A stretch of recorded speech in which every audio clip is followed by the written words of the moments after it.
Welcome. तो आज हम बात करने वाले हैं, is India going to be hitted by third wave of corona, यानी कि क्या कोरोना की तीसरी वेव भारत में आने वाली है। तो ये एक जनरल क्वेश्चन है, अभी सभी के दिमाग में उठ रहा है। अभी हमारी कंट्री दूसरी वेव से उभरी है, तो ये सभी के दिमाग में क्वेश्चन आ रहा है कि क्या थर्ड वेव आएगी।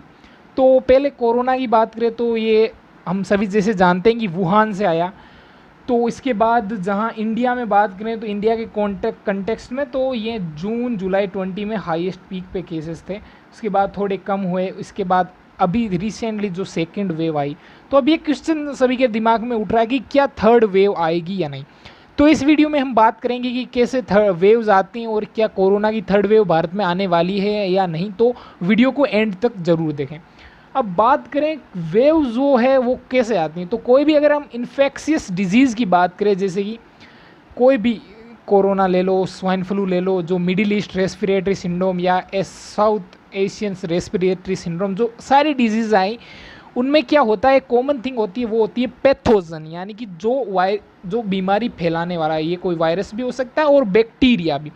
अब जब ये पॉपुलेशन को हिट करता है तो इम्यून सिस्टम है ना जो पॉपुलेशन का, वो उसके लिए एंटीबॉडीज़ बनाता है। तो ये जैसे जैसे ज़्यादा से ज़्यादा लोगों को इन्फेक्ट करता है तो वो उसके लिए एंटीबॉडीज़ बना लेते हैं, तो जिससे एक पर्टिकुलर टाइम पीरियड के बाद ये ज़्यादा मैक्सिमम लोगों को इफेक्ट कर दिया। उसके बाद ये धीरे धीरे कम होना लगता है, क्योंकि लोगों के शरीर में उसके लिए इम्यून हो जाते हैं, और उसे हम कहते हैं हर्ड इम्यूनिटी। अब नेचर का एक रूल है, वो सभी को पता होगा कि सर्वाइवल ऑफ द फिटेस्ट, यानी कि जो सबसे फिट होगा उसी का सर्वाइवल होगा। अगर फिट नहीं है तो वो धीरे धीरे ख़त्म हो जाएगा। अब पैथोजन के कंटेक्स्ट में बात करें तो वो अपने सर्वाइवल के लिए म्यूटेशंस करते हैं। म्यूटेशंस को हिंदी में कहते हैं रूपांतरण, यानी अपनी एनाटॉमी होती है ना उसमें रूपांतरण करता है। किसके लिए? सर्वाइवल के लिए। अब सर्वाइवल में म्यूटेशंस में वो वायरस के लिए बढ़िया भी हो सकता है, उसको मोर स्ट्रॉन्ग भी बना सकता है या उसको लेस स्ट्रॉन्ग भी बना सकता है। अब कोरोना के कॉन्टेक्स्ट में बात करें तो कोरोना एक आरएनए वायरस है, यानी कि इसमें जो म्यूटेशंस होते हैं वो लेट होते हैं पर स्ट्रॉन्ग ही बनाते हैं उसको। तो वो किसके लिए? इम्यून एस्केप, यानी जो हर्ड इम्यूनिटी पॉपुलेशन ने वैक्सीन के माध्यम से या जो उसके मतलब गेन की है उससे एस्केप करने के लिए। अब दूसरी बात करें तो नन ऑफ द डिजीज़, यानी अभी जितनी भी डिजीज़ आई हैं उसमें से कोई भी डिजीज़ पूरी तरह एक्सटिंक्ट नहीं हुई है, यानी कि ख़त्म नहीं हुई है। जैसे इबोला, एड्स, स्वाइन फ्लू, ये सारी हमारे साथ अभी हम इनके साथ जी रहे हैं। तो ये थोड़े कम हो जाते हैं, एंडेमिक स्टेटस पर आ जाती है, पर पूरी तरह से किसी के ख़त्म नहीं होती। इसलिए इसका कंक्लूजन यही है कि we have to survive with these all these, और कोरोना के साथ भी हमें ऐसे ही रहना होगा। अब आगे की बात करें तो म्यूटेशंस की बात करें तो अभी कोरोना के बहुत सारे म्यूटेशंस देखने को मिले, जैसे अल्फ़ा जो यूके वेरिएंट है, रिसेंटली न्यूज़ में था, अभी तो नहीं है। Beta south African variant, gamma Brazilian variant, और डेल्टा है जो इंडिया का महाराष्ट्र में देखा गया था, डबल म्यूटेंट वेरिएंट जिसे कहा गया। और अब जो न्यूज़ में बात चल रही है वो चल रही है डेल्टा प्लस की। अब डेल्टा प्लस की न्यूज़ रिपोर्ट्स की माने तो इसका ट्रांसमिशन बहुत ही हाई है, तो वो एक इंडिया के लिए कंसर्न है कि थर्ड वेव के पीछे यही कारण हो सकता है अगर हो तो। अब कंक्लूजन निकालें थर्ड वेव आएगी या नहीं, तो म्यूटेशन तो होंगे, क्योंकि ये नेचर का रूल है और नेचर हमेशा सही होता है, तो म्यूटेशन तो इनएविटेबल हैं। वेव की हम कुछ कह नहीं सकते, वो हमारे जो बिहेवियर पर डिपेंड करेगा कि क्या होगा, क्योंकि अगर हम ज़्यादा आत्मसंतुष्ट यानी सेल्फ कंप्लायंस हो गए तो वेव आ जाएगी, और अगर हमने सब कुछ सही किया, मास्क पहने और सारी चीज़ों को फॉलो करें, जो प्रोटोकॉल्स को वैसे कोई फॉलो करता तो नहीं है, पर ठीक ठाक उन्हें अगर फॉलो करें, मास गैदरिंग से अगर हम बचें तो शायद इसको टाला जा सकता है। अब बात करें ओनली वेपन अभी हमारे पास है वो तो एक ही चीज़ है, वो है वैक्सीन।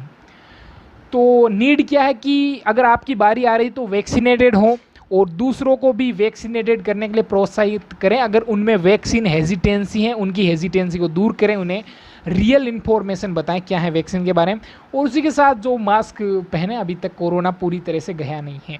अब गवर्नमेंट की भी ड्यूटीज़ होती है, हमारी कंट्री में वेलफेयर स्टेट है हमारी गवर्नमेंट, तो उसकी ड्यूटी है कि वैक्सीनेशन को जो है वो फास्ट से फास्ट करें। क्या अभी 4% ही हुआ है ओनली वैक्सीनेशन, तो ये बहुत ही बुरी बात है हमारी कंट्री के लिए, क्योंकि बाकी डेवलप्ड वर्ल्ड है उन्होंने तो अपनी पूरी कंट्रीज़ को वैक्सीनेट कर दिया।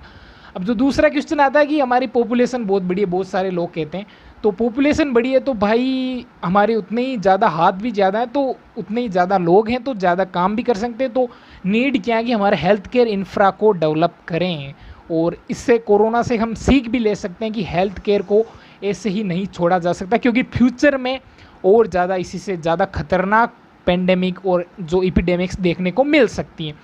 दूसरी बात, वो गवर्नमेंट जीनोम सीक्वेंसिंग स्टडी को भी थोड़ा सपोर्ट कर सकती है, क्योंकि वो चीज़ें होती हैं वो म्यूटेशंस का पता लगाने में हेल्प करती है, और म्यूटेशन का अगर हमें पता लगे तो हम हमारे वैक्सीन्स में थोड़ा चेंजेस भी कर सकते हैं जिससे वो म्यूटेशंस के लिए इफ़ेक्टिव हो जाए। तो ये सारी चीज़ें।